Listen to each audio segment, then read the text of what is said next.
Hello, folks. Welcome back to World War II TV. And I'm having a chat right now with Jonathan Horn about The Fate of the Generals, his super book about MacArthur and Wainwright, two very different men whose lives were forever tied to the Philippines.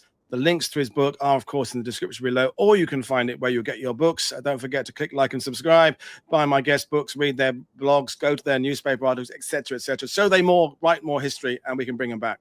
So I'll bring him in now. How are you doing today, Jonathan? Thanks for having me. I'm glad to be here. So you're tackling two people, one of whom there is just piles, reams of material, his own stuff, primary sources, secondary sources, and for the other one, a lot less. I mean, not that there's nothing about him, but just, we say in English, always the bridesmaid, never the bride. How do you tackle two people that have this connection there, but at the same time have very different positions in history? I think that's a great question, and it's exactly what sort of brought me into this book. Like so many people, what first drew me to Douglas MacArthur were the three most famous words he ever uttered: "I shall return." And he said those words in March 1942 after reaching the safety of Australia and, of course, leaving behind his army in the Philippines to face eventual surrender and starvation. And very few people, because those words are so famous, they've overshadowed the vow of another general in the Philippines, the one who took command after MacArthur left. His name was Jonathan Mayhew Wainwright IV. And he also made a vow, and his vow was to stay and to share the fate of his men, even if that meant surrendering with them and becoming America's highest ranking prisoner of war of World War II, which indeed he did become. And the more I looked at these two stories, it seemed to me you couldn't understand the story of the general who vowed to return unless you understood the story of the general who vowed to stay. So you couldn't understand MacArthur unless you understood Wainwright. Their two stories belonged in the same book. And then I came across this really incredible opportunity for a historian. I found boxes of Wainwright papers. These are diaries, letters, other very personal documents in two military archives in the United States. One was at West Point, one was in Carlisle, Pennsylvania. And these papers had been deposited in the more than 40 years since anyone had written a book about General Wainwright. So as a result, most of these papers had gone almost basically totally unexamined.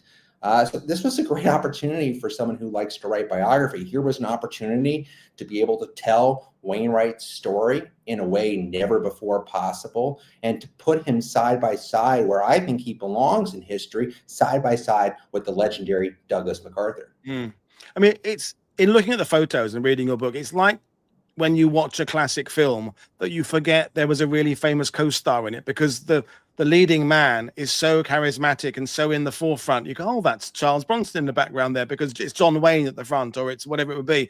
And you realize that Wainwright is always there. He is in the story. He's even in the story after his capture.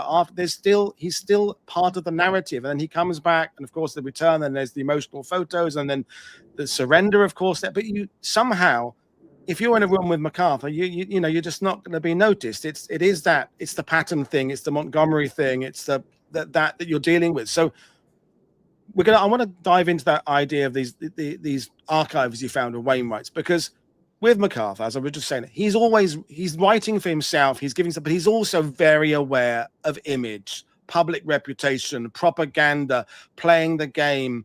And some generals are very good at that. Some are almost too good at it, and some basically have never been on a single course at all about how to deal with the public. People know watching this where they know about MacArthur. Wainwright, is he a secretive? Is he open in a certain ways? How would you kind of break him down as a person, again, from your point of view of researching him to write about him? That's a great question. And if I look at, you look at MacArthur, and of course everyone, it's the corncob pipe, it's the cap glittering with gold braid, it's those sunglasses. That's the image MacArthur wanted you to remember him by. Yeah. And even if you go back to March 1942 and January 1942, after the Philippines are invaded, the headlines in the United States constantly say, MacArthur does this, MacArthur does that, MacArthur does this. And one of the reasons for that is MacArthur is in control of the only means of communication with the outside world. That's the radio. And one of MacArthur's biographers went through and looked at all of MacArthur's communiques that he issued during that time, and a high number only mentioned one person, and that is Douglas MacArthur. And that goes a long distance toward explaining the decision that Franklin Roosevelt and George Marshall made in March 1942 to order Douglas MacArthur out of the Philippines when it seemed that the Philippines were facing a hopeless situation. It's important to say for your viewers, I know most of them are very knowledgeable about World War II, but the Philippines was a colony of the United States. It was invaded by the Japanese in December 1941. And Wainwright became the highest ranking American commander after MacArthur was ordered out. And it was only then that a lot of Americans had the chance to get his name. So who is General Wainwright? And I think you have to go back. He is the son of a cavalry officer. He grew up near the site, spent some of the most formative years of his life near the site of Custer's last stand in Montana, near the site of Little Bighorn. He grew up among cavalrymen. He wanted to learn everything he could about horses, learn to talk and make jokes like the troopers did. He became obsessed really with the story of Custer's last stand, read everything he could about it, never knowing that he would one day have to make a last stand of his own in the Philippines. So this is a gritty cavalryman who, in the persona begins taking root. It leads him to West Point, where he wants to become a cavalry officer. That naturally leads him to West Point, where when he finally does graduate, it's always obvious that he wants to go into the cavalry. As to Wainwright, if you met him, he was a 6'2" skinny man. Everyone called him Skinny. That was his nickname before World War II. But he was skinny in the tough sort of way. This was a very tough man, but he also has a dry sense of humor. And in some ways, in this very odd way, I think, you think MacArthur is so famous and everybody knows him and nobody knows Wainwright, but Wainwright was the easier man to know. MacArthur's fame, in a sense, you knew that about him, but it was very hard to penetrate, to get to know MacArthur on a personal level. He had a very small circle of people who surrounded him.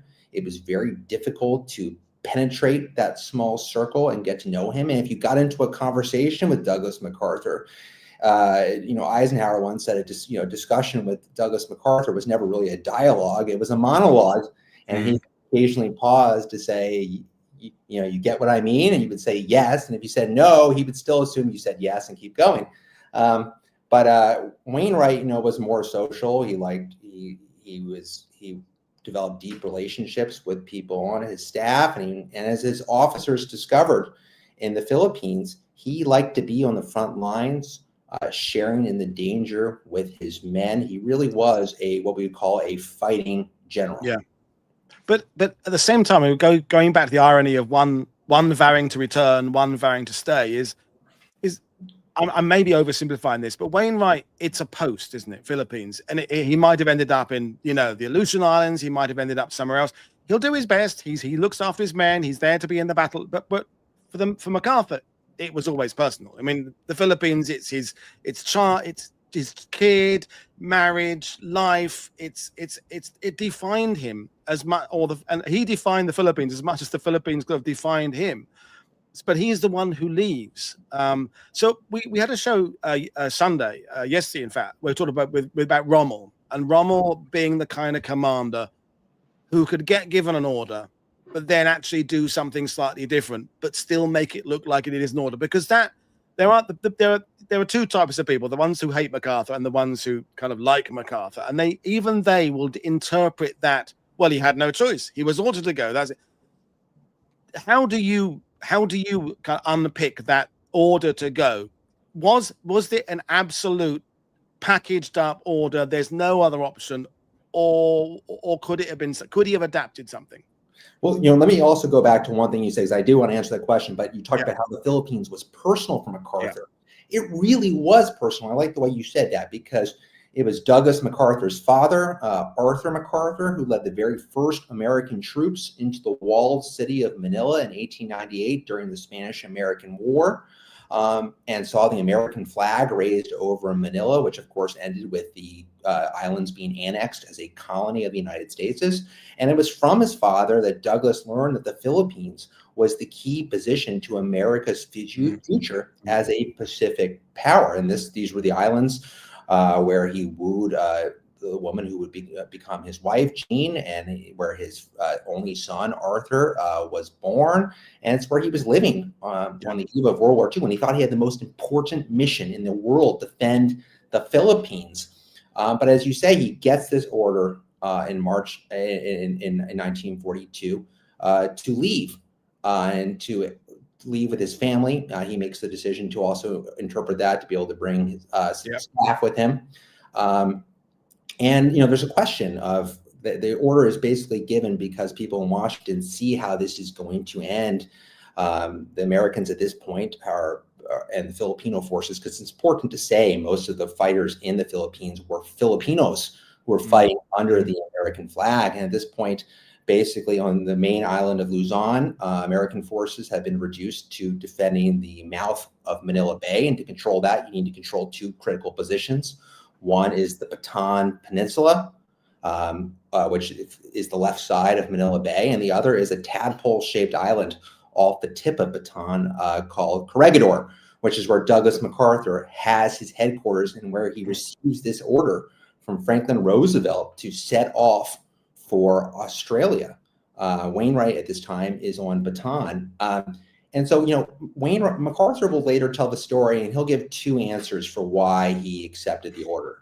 The first is he said he was convinced that he could return to the Philippines almost immediately from Australia, that he would get there and find the means necessary to immediately return with an invasion force to prevent the surrender of the Philippines. Now, I think that's very hard to believe if you look at the letters and the correspondence that MacArthur is exchanging at this point. He knows he's been begging for reinforcements, for supply. He knows the Navy feels that it cannot penetrate the blockade that the Japanese have set up around the Philippines. And he knows, he even writes himself, that it's going to take a great deal of time to amass the force necessary in Australia to mount a campaign to make it back to the Philippines. If you look at a map of the Pacific, by the way, you can see what a vast distance this is. This is basically like if you imposed a map of the Americas on the Pacific, you would see this is basically like a officer in South America pledging to conquer Canada. It's a far distance to make. So he should have been skeptical about that. And the second reason he says is basically he would have been court-martialed unless he agreed to go. Now, again, there's reason to be skeptical about that. Franklin Roosevelt himself was aware that this didn't look very good to order the captain out of the sinking ship. And Eisenhower, who was in Washington at the time, tells us that political considerations were very important in this decision to order Douglas MacArthur out. And I mean, again, if you look at the situation in March 1942, you can understand why. All across the Pacific, all around the Philippines, places are falling to the Japanese, who are marching almost unstoppable. Hong Kong, Singapore, the Dutch East Indies, Wake Island, Guam, even Australia doesn't look safe. Only in the Philippines can Americans find what they so desperately want to see, and that's evidence that we're fighting back, and that fight has become synonymous with MacArthur, and hence the decision to order him out. But if ordering the captain to abandon the sinking ship looks controversial, how much more controversial would it have looked to court-martial the captain for refusing to abandon the sinking ship? So that's why I think there's another reason to be skeptical of that argument. Now, in fairness to MacArthur, I think he was willing to die in the Philippines. I think he was willing to die. And I think, moreover, and this is, I think, hard for modern audiences to hear, I think he was prepared for his wife to die and his 4-year-old son, who, for very strange reasons, he still had with him on the island of Corregidor. I think he was willing to die with them as part of a last stand. What I don't think he was willing to do was to do what Wainwright did which was ultimately to realize there was going to be a massacre of the more than 12,000 people on the island of Corregidor unless he agreed to surrender and face the humiliation of becoming the highest ranking American prisoner of war, World War II, which is a decision Wainwright does to save lives. And I don't think MacArthur would have been willing to do that. I do think he would have been willing to die, but I think that would have been easier to do. I know that's a strange sentiment, but it is, and it's the complicated nature of the fact that he's clearly got this emotional connection with the Philippines, MacArthur, but yeah, he's also kind of pragmatic in the sense that, well, it's just wars, people will die in wars. I mean, Wainwright has that, most commanders have that, but as you said, he might not have had that idea of saving lives at a certain point when, and there's the photo of Percival involved in Singapore, where eventually you kind of got to go, okay, what's the lesser of two evils here? Us going into the captivity but being alive, or fighting on and us all of us dying. And Wainwright is put in the position of having to kind of make those decisions, although some of it's sort of taken out of his hands a little bit, but he's still there. So I want to come back to Wainwright in a minute, but just to finish off a little bit about MacArthur. There's also that commander that if you replace them, you don't change the setup. I'm not saying there's bad commanders, but MacArthur also has some knowledge of the world, the greater world. I mean, that's one of the things I've talked about with Michael Nyberg, is that you count the number of American and British officers in 1940-41 who really had a global sense. I mean, FDR because of his stamp collecting, if I remember correctly, but most of them might have known the doctrine of field artillery, but did they understand trade routes across the Far East? Did they understand the logistics of the Mediterranean? MacArthur does have a grasp of that part of the world. He does, just the fact he'd been back and forth and knows the distances. But then later on, you get to sort of 44, 45, when the Allies are facing which way do we go to Japan? Do we do this? He's a bit blinkered about the Philippines. He knows about it, but he's also got a very strong opinion about the correct way to do things. So he's got knowledge, but he's maybe got a fixed position knowledge. Does that make sense to you? That makes absolute sense. And, you say this, and I'm thinking back about this message that George Marshall sends to MacArthur in 1944, because as late as then, it's not certain. Of course, MacArthur makes this pledge in Australia, I shall return. But that's not American policy. It's just MacArthur just talking off the cuff, really. And it's really hard to find a similar example when a general's vow sets a policy for an entire country and theater of war than this. But MacArthur makes this vow, and it becomes his guide for the entire war. And you have this message from Marshall when there's this debate that happens: should we go to the Philippines, or should we bypass the Philippines and go to Taiwan? And there's this debate between Luzon versus Taiwan, and George Marshall is going back and forth on it, and he's communicating with MacArthur, and he says, whatever we do, we have to remember our main objective. And then he has another clause, which shouldn't be necessary in 1944, if you think about it. We've been at war. Everyone should know what the main objective is. He says, which is defeating Japan. And that was never MacArthur's main objective. As my main objective was to get back to the Philippines and to liberate the islands from the Japanese. And, in his defense, he sees it as a moral calling. This was American soil. These were people who put their trust in the American people. And to be honest, the Filipinos do stay very loyal to the United States. We had been forced out at the point of a bayonet, and we had to return the same way to restore our nation's honor and also our credibility throughout Asia. I think it's almost with MacArthur, hopefully you'll agree, it's almost like it's not just a promise, it's the fulfilling of a prophecy. There's almost like a biblical element to this, is that the chapter has been written of me leaving, but I've now made the prophecy that I will return. I mean, I'm not saying he's comparing himself to a deity, although I don't think that argument has a little bit of substance, I think. But it's he could have attended 1,300 meetings from 43 to 45 with everybody showing him PowerPoint after PowerPoint of the different options of how they could defeat Japan. he had a he was I know where I'm going. I know exactly where I'm going. No matter how much you tell me, this is how I'm going. It's just a question of, when and which resources will you give me. He's not really open to suggestions, is he? No, you have this, this famous conference, of course, in Pearl Harbor in 1944, where Roosevelt comes in and meets with Admiral Nimitz and MacArthur, and they try to sort out a strategy in the Pacific. And MacArthur basically says, if you don't return to the Philippines, the American people are never going to forgive you. The Filipinos are never going to forgive you. He says it's good strategy for winning the war. And he says it's a moral calling that if you don't answer, you will be punished for it in history. So I don't want to spend the whole time talking about MacArthur. I want to get back to Wainwright then, and the position he's put in, and various things he's got to do. And now, as a Brit, and you're from the other side of the Atlantic, we kind of like a heroic failure in Britain. In fact, I would say in some ways our culture is built on a heroic failure. I would say that Americans, you're not so good on failure. There can be a first act of failure, but there has to be like a second act that brings back that victory.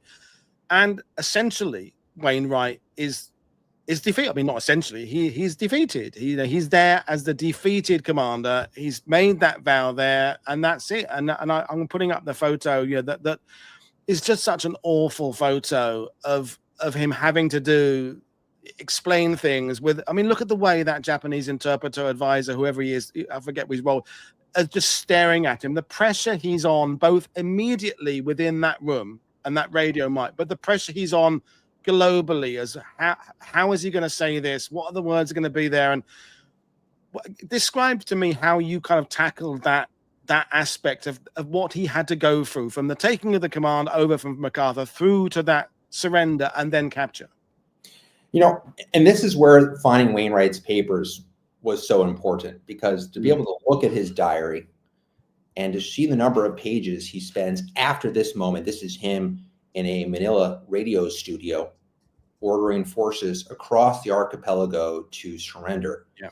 The number of pages he spends in his diary trying to justify this moment, right, trying to explain why he made this decision. And he's doing it because he thinks Americans back home will never forgive him and never understand the reason he made this decision. But the reason he does make this decision, I think it's just to set up Wainwright's role in this war, is he's the second highest ranking American officer while MacArthur is on the islands. He oversees the retreat to Bataan Peninsula, where, of course, Americans and the Filipinos will basically be in a very difficult situation. If you've ever been to Bataan, this is a very thick jungle. The front really could be anywhere. And amazingly, 1,000 Japanese are able to break through the main line of resistance and just disappear, and nobody knows where they went. But the main enemy in Bataan is food and disease. And very quickly, American forces have to go down to half rations and eventually down to quarter rations, which is about 1,000 calories a day. That's not enough to live in bed comfortably all day, to say nothing of trying to fight in foxholes. And so then Wainwright is brought over to Corregidor when MacArthur is brought out. And in his diary on April 2nd, 1942, he makes this vow. He says, because, this is the important thing for Wainwright, is there was possibly a way he could have escaped the Philippines too. There were his aides said, you can't allow yourself to be captured. You have command of the full Philippines. If someone captures you, they could force you to surrender the full Philippines. But he makes this vow. He sees those arguments, and he makes this vow on April 2nd, 1942, where he says, I will not leave the island of Corregidor. I will share the fate of the garrison here. I will not move my command to the lower island of Mindanao, which he could have done. That was in his overall command. Mindanao is a southern island in the Philippines. If he had gone there, very probably he could have caught a B-17 eventually to Australia and escaped too. But he's determined to share the fate of the garrison in Corregidor, and he holds that vow after Bataan surrenders on April 9th, 1942. This is the largest surrender of American forces in history, nearly 80,000 American and Filipino troops. Wainwright will stick to that vow even after the Japanese bring their big guns down to the tip of Bataan and put Corregidor under 24/7 artillery assault. He'll stick to that vow even as the Malinta Tunnel, which is this command post on Corregidor, essentially a large bomb shelter, is shaking, and the walls, dust is coming down, and the water system is breaking, and the lights go into complete darkness. He'll stick to that vow even when the last submarine is departing Corregidor, and he knows this is the final way out, and the Japanese are soon going to make their main landing on the island. He sticks to that vow because he says in that entry, no other course of action would be honorable. And that is the insight into this man, and he sticks to that vow. And eventually, of course, the Japanese do make that landing on Corregidor in May 1942. He fights with everything he has, but the Japanese bring their tanks, and they're headed toward the entrance of the Malinta Tunnel. And inside that tunnel, Wainwright has about 13,000 people, including female nurses and soldiers who are so sick and wounded they can't get up from their hospital beds. And he has no means of combating a tank. And he realizes there's going to be a massacre, and the Japanese will not accept his surrender. He tries to surrender just Corregidor, but the Japanese will not accept that surrender unless he includes the surrender of all the Philippine Islands. And, he reasons basically that Franklin Roosevelt would not have given him command of the full islands unless he was to have the discretion at this moment to use it to save lives. And I think it would have been easier for Wainwright to die in that moment. He makes the decision for the sake of his men to become a prisoner of war and to share their fate. And what makes it so impossibly hard for him is knowing that MacArthur is in Australia and surely not approving of the decision he made. And MacArthur, of course, does not approve the decision. Wainwright says no other course of action would be honorable. MacArthur, when he sees that Wainwright has surrendered the full Philippines, calls the decision unbalanced. I mean, I'm not a MacArthur fan, but because I host this channel, I try and remain objective and have people from different sides of to me, it's not the leaving particularly, because he was under orders, and I can see the reason. It's the how he handled and spoke about what the decisions Wainwright made. It's like, okay, mate, you weren't there yourself, and that leaves a bit of a bad taste in my mouth. But to be devil's advocate, to sort of about Wainwright, is that Wainwright knows that he isn't indispensable somewhere else in the world. It's not like he's a cog in some very important role. I mean, MacArthur does have the details of War Plan Orange. He's got details of this, that, and the other. So MacArthur has that knowledge that, hey, I have got an importance here, but I have got a greater importance at the level I am in the bigger picture. Whereas Wainwright isn't burdened by that as such, in that, I mean, on a human level, he's burdened by the decision, but he could stay there with his men, and he's not being missed somewhere else. Am I articulating that well enough? I sort of know what I'm trying to say. Yeah, well, I think MacArthur has this sense of history about him. From the earliest stories we have about Douglas MacArthur are his mom whispering in his ear, you're going to become Robert E. Lee when you grow up, or saying, you have to live up to your father, who was a Union officer who led a charge at Missionary Ridge during the Civil War and became a war hero, and eventually would receive the Medal of Honor, which he would petition for in 1890 in a mode that would be reminiscent of Douglas MacArthur. But I think, I think MacArthur always has this element of destiny about him. Yep. But I don't want to make it sound like it was easy for Wainwright, because Wainwright had grown up on the stories of last stands of men like Custer, who had gone down and died before surrendering. And I really do think that would have been easier for a man like Wainwright to die, just as MacArthur, I think, was willing to die. What was really difficult was to surrender in an impossible situation to try to save lives. And we have the benefit. Sorry. You can see him doing this in his diary afterwards, weighing the cost benefit. And, MacArthur had hoped that the scattered forces in other parts of the Philippine Islands would continue fighting on after Corregidor. And Wainwright is weighing the cost benefit and saying, I reasoned that those guerrillas would not be able to accomplish enough to compensate for the massacre of 13,000 people in the Malinta Tunnel. I mean, I've got John Parcel coming on at some point. I've got to arrange a date. We're going to talk about Percival on Singapore. And we, of course, come armed with a knowledge of what the Japanese would do in the prisoner of war camp systems later. I mean, there had been hints, obviously, Nanking and going back to the early parts of the Sino-Japanese War, but the wider English-speaking world would not have been aware in 42 of the extent of how things were going to get later on. So now the people who are criticizing anybody for surrendering, I'm thinking particularly of Percival right now in Singapore, is but what happened later on? Well, he wouldn't have known. No one could have gone as far as predicting Hellfire Pass on the Burma Railway and just Changi and things like that. So we're adding a little bit of extra levels of depth to this decision to go into captivity that the commanders themselves wouldn't have been fully aware of. But just paint a bit of a picture of Wainwright's next few years, because in our kind of understanding of the narrative, looking at the big high points of World War II, he just basically doesn't pop up again until 1945, and MacArthur is the one doing the stuff, moving the figures and the maps on the map boards. But Wainwright's still there doing stuff. So as much as he's still commanding, in a sense that he's there with people, he's got influence. So, what did you discover in his memoirs about those next? I mean, it's 3 years, isn't it? It's 3 long years. It is. It's a long time to be a prisoner of the Japanese, and there were some clues on Bataan, by the way, to what waited ahead. And one thing was that the Japanese themselves never surrendered. They refused to surrender. And what mercy could you expect from an enemy that itself didn't even believe in the concept of surrender? The Japanese did know that Americans would surrender under certain circumstances, though they still didn't totally understand it. And to be honest, I think many looked at Wainwright in the years and thought, how could you not have committed suicide rather than becoming a prisoner of war? But the Japanese do take Wainwright prisoner. They move him from prisons in the Philippines to Taiwan, where he spends much of the war, and eventually to Manchuria. They engage in what Wainwright will describe as systematic starvation.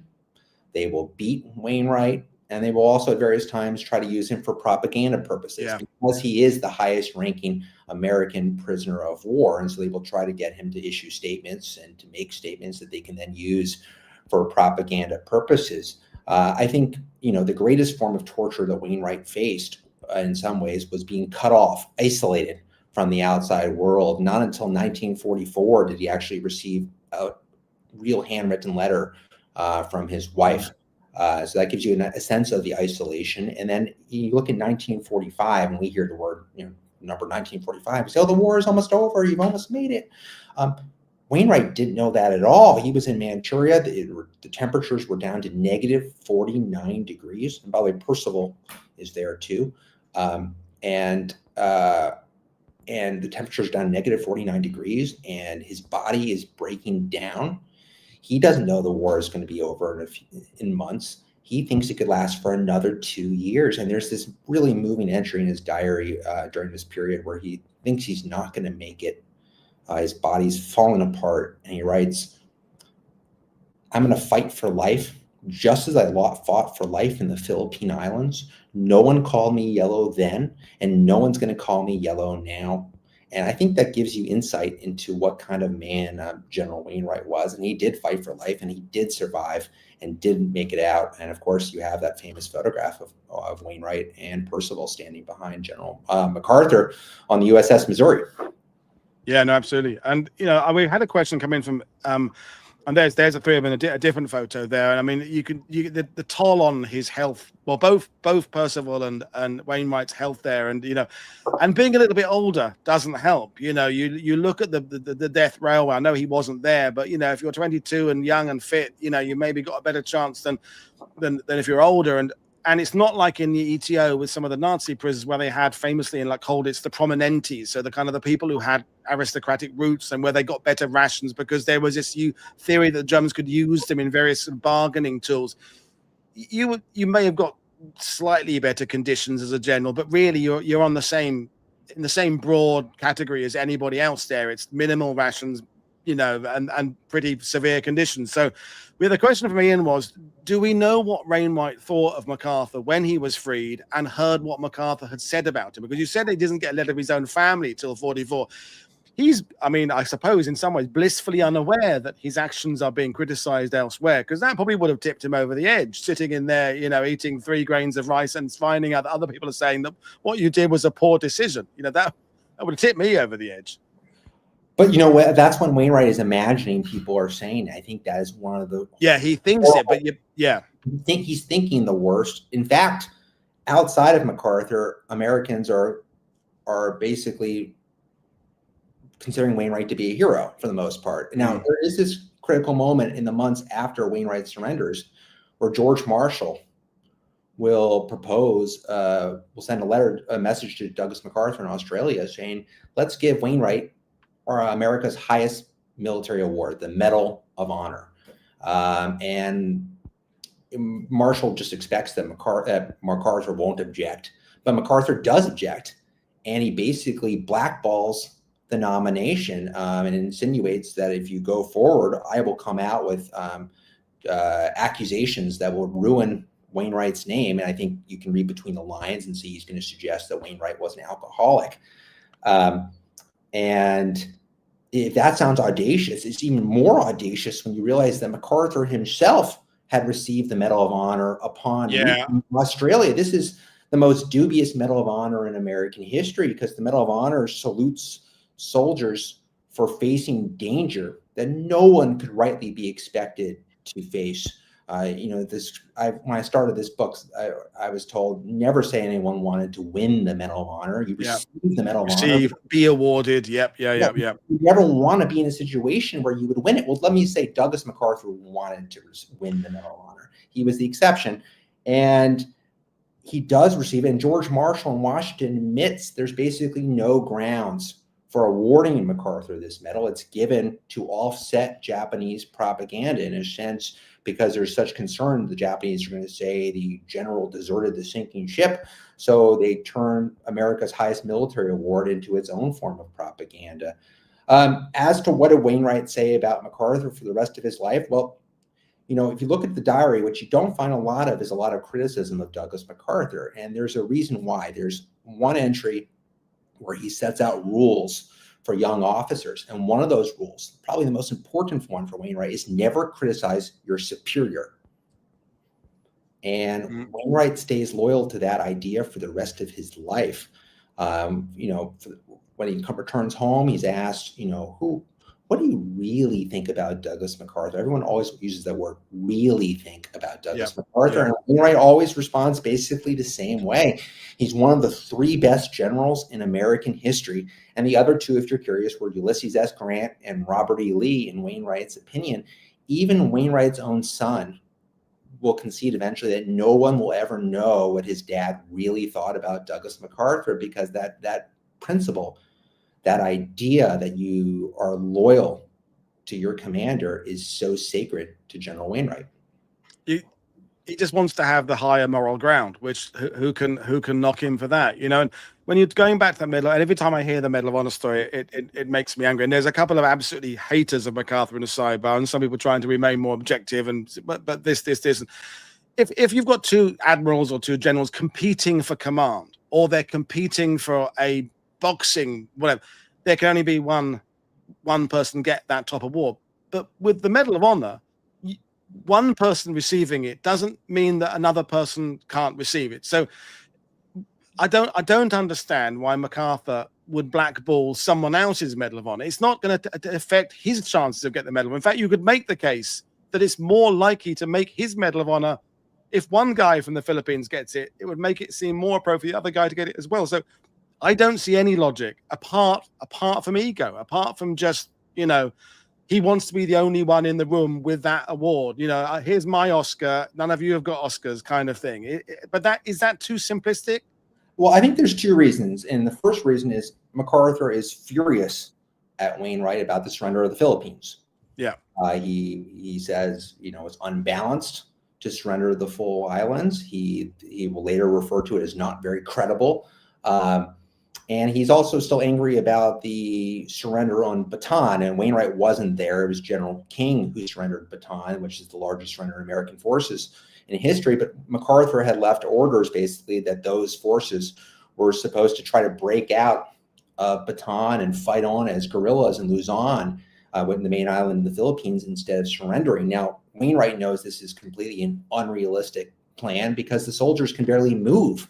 They've been living on quarter rations for so long. These aren't men who can fight on as guerrillas. They can't pull some incredible maneuver to get out of Bataan Peninsula.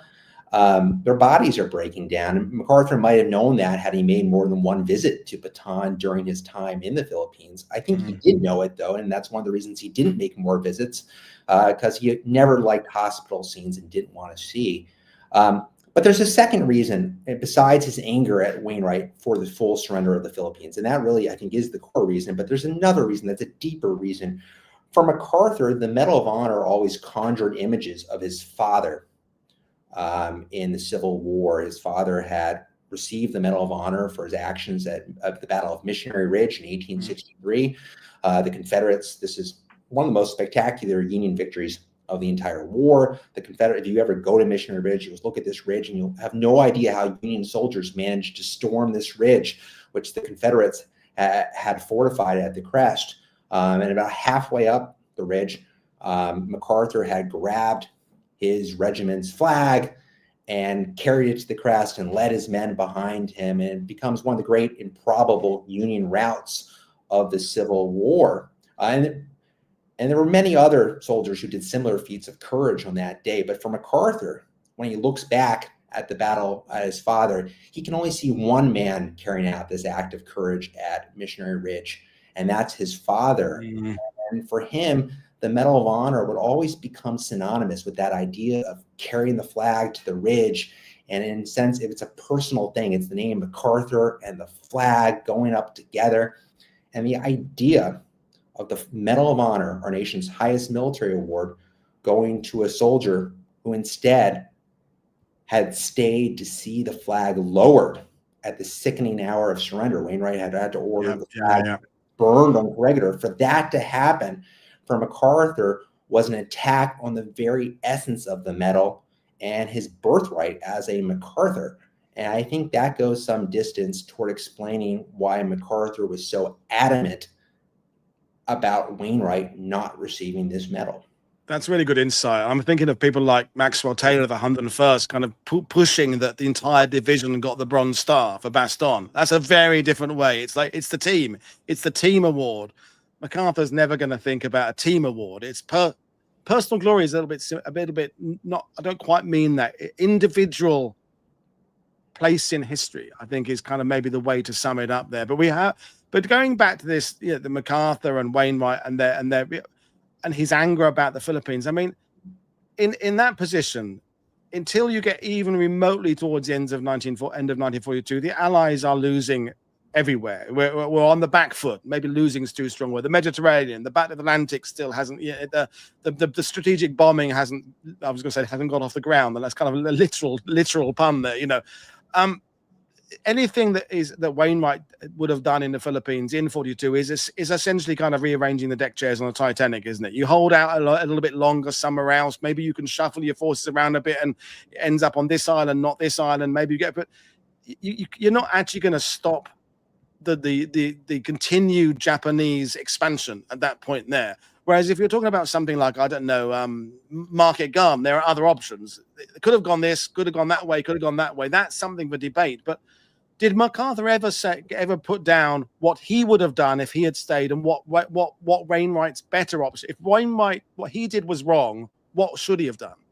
I think to broaden this out a little bit, because this is a really important point. I think if you look at the years after the Spanish-American War, Arthur MacArthur says when he helps take the Philippines to the United States, this is going to serve as a shield for the United States in the Pacific. But war planners in the years afterwards look at the Philippines and realize that rather than serving as a shield for the United States, the Philippines, as Teddy Roosevelt himself will say, is our heel of Achilles, because the United States has taken this colony on the other side of the Pacific, but is not willing to bear the costs of being a great military power. And as a result, because we're not willing to make the investments necessary, it's our soldiers who are going to pay the price in the Philippines in the early stages of World War II. And war strategists had known this for years. They had tried to come up with a strategy to defend the Philippines. That strategy was called War Plan Orange.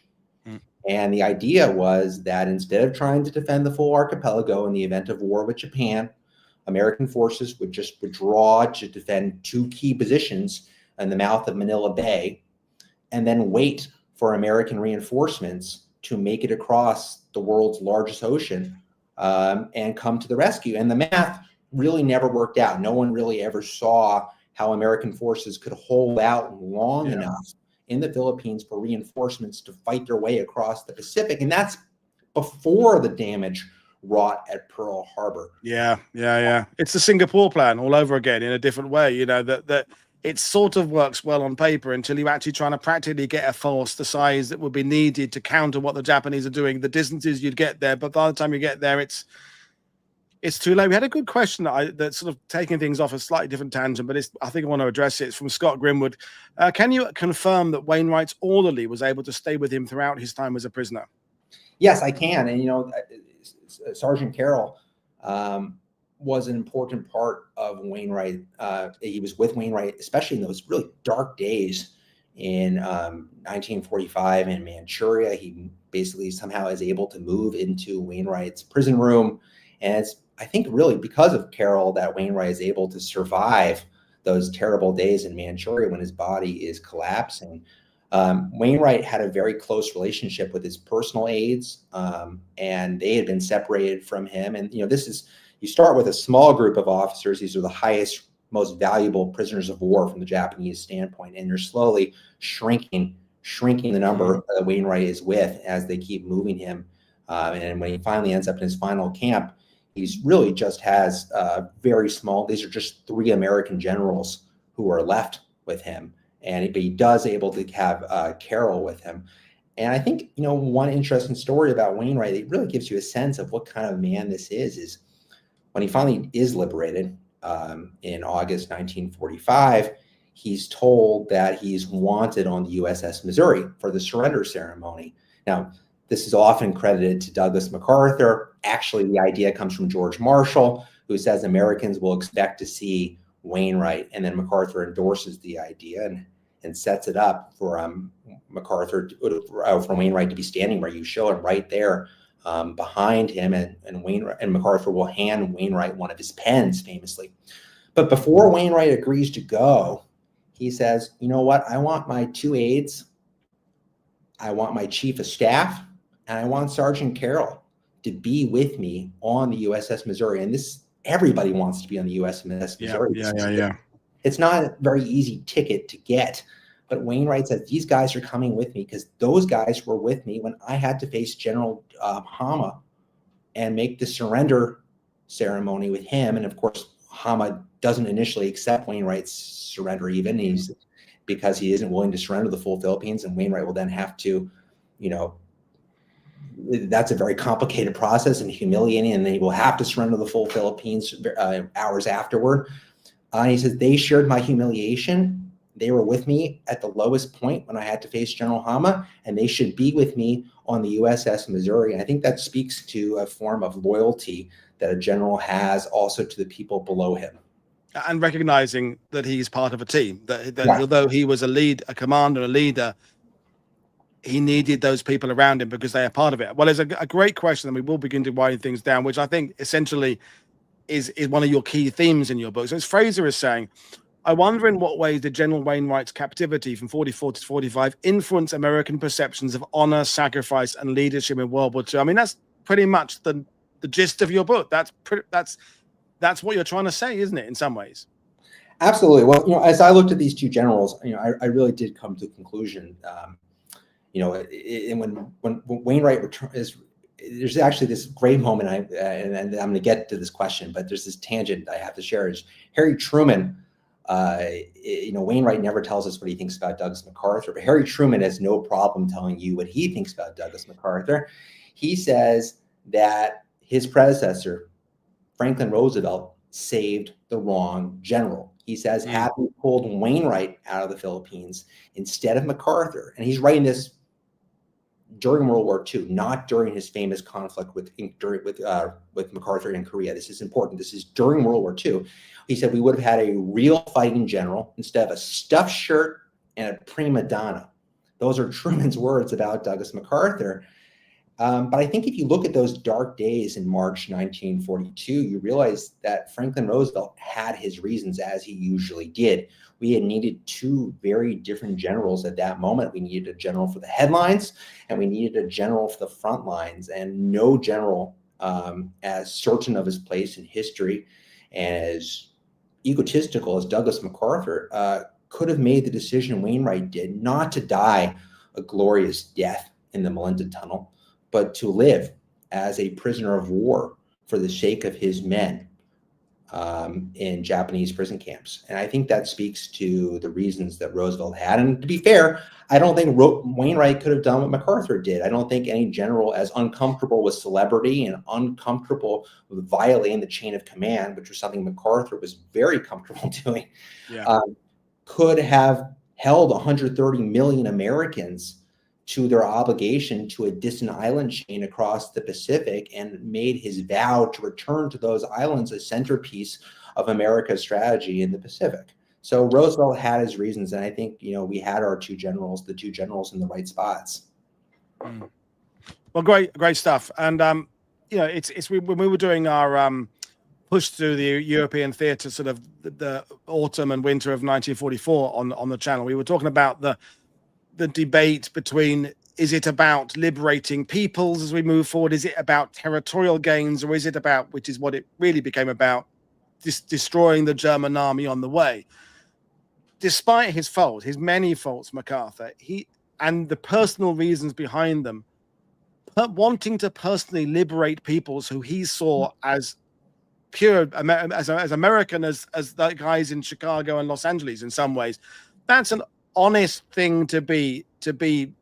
It's a fairly good hill to die on in some ways, isn't it? I just wanted to liberate peoples, whereas there are people who are looking at it much more pragmatic. We need to get airfields closer to Tokyo. We need to destroy the Japanese ability to do this, and this, which is necessary to defeat the Japanese. But he has got this sort of higher vision in mind. I think that's a fair point. I think it's an important thing to say in MacArthur's defense, because if you look at all the times, to be perfectly honest, America has not come back to people we've made promises to. Douglas MacArthur made sure that didn't happen in the Philippines, and that legacy is alive today. The United States has good relationships with the Philippines. I would say when you go to the Philippines, you will find Douglas MacArthur's name is far more highly regarded in the Philippines than it is in the United States today, and that speaks to the importance of keeping your word and returning. And you're right, the Philippines was American soil, and these were people who had put their faith in the United States, and we had failed them. If you take a colony on the other side of the Pacific, you owe that place to defend it, and we had failed. And the American people have been unwilling to make the investments necessary to defend those islands. And MacArthur did see his vow to return, in a sense, as setting things right. And of course, the terrible irony of MacArthur's vow to return is that it ended with the Japanese destroying the city of Manila in one of the great war crimes of World War II. I mean, if only maybe there'd been an American or a British general who had a son born in Poland in 1932 or something, who would have had that personal attachment to Poland. We wouldn't have sold Poland down the river in 1945. Although that, I guess, is a subject for another day. But to bring it back to the crux of your book about these two people, and I'm thinking about what you said a few minutes ago about the fact that Wainwright never did just kind of go on Howard Stern, as it were, and just say, let me tell you what Wainwright unplugged. This is what I really thought. He kept that higher moral ground there. And you said at the beginning, and the whole point of your book is that you can't look at one without the other. So I think maybe Wainwright accepted that his whole reputation, his whole life was forever going to be linked with MacArthur. They would always be talked about in the same breath, in the same sentence. And so he just sort of accepted that, and just, even if he didn't particularly like the fact he was inexplicably linked with the guy that he had mixed feelings about, he kind of rolled with it. Is that fair? Yeah, I think, it's also this form of loyalty that's difficult. As you said, Yeah. on Howard Stern show, we were so used to everyone writing their book and settling scores. And Wainwright did write a book, but he didn't really settle his scores. Yeah. It's a different form of character. It's a form of honor that honestly is missing, and sadly missing from the 21st century, of real honor and taking some things with him. And, you know, Wainwright's last years were not entirely happy. And I do want to say this. He came home.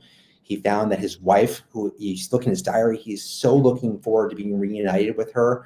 And she has become addicted to alcohol and sleeping pills in his absence. And eventually he has to make the decision to have her committed. And so he is denied the happy ending. And it's a reminder of the cost that not just prisoners of war pay, but their families pay back home. And, you know, it's a reminder of the terrible price the whole Wainwright family paid in World War II.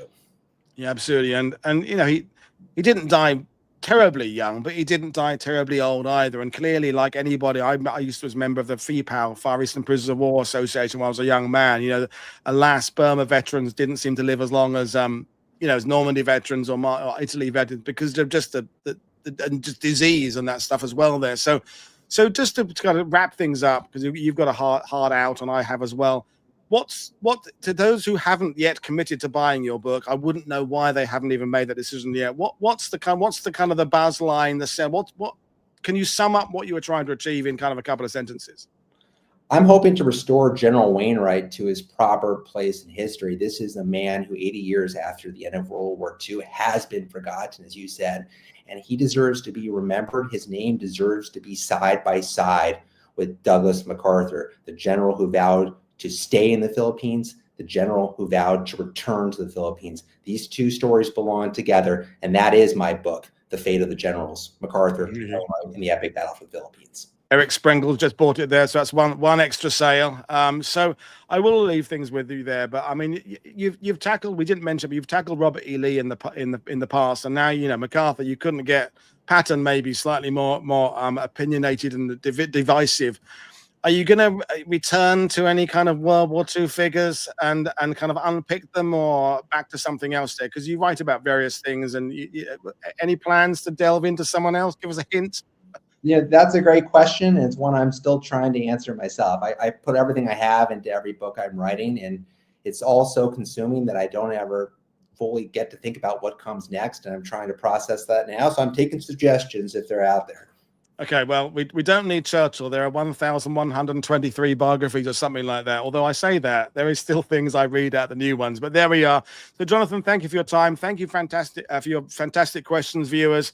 Some of you have absolutely laid your cards on the table as being a MacArthur hater. Other people are much more favorable towards him, but that we weren't expecting to change people's minds.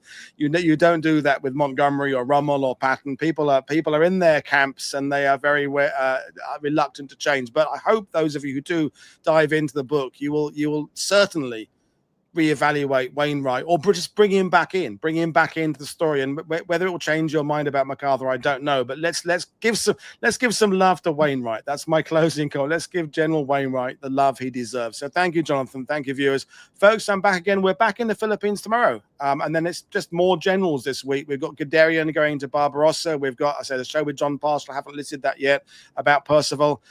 We've got more coming your way. So click like and subscribe. I will see you all again tomorrow. Thank you, Jonathan. Thank you, everybody. Bye-bye. Bye.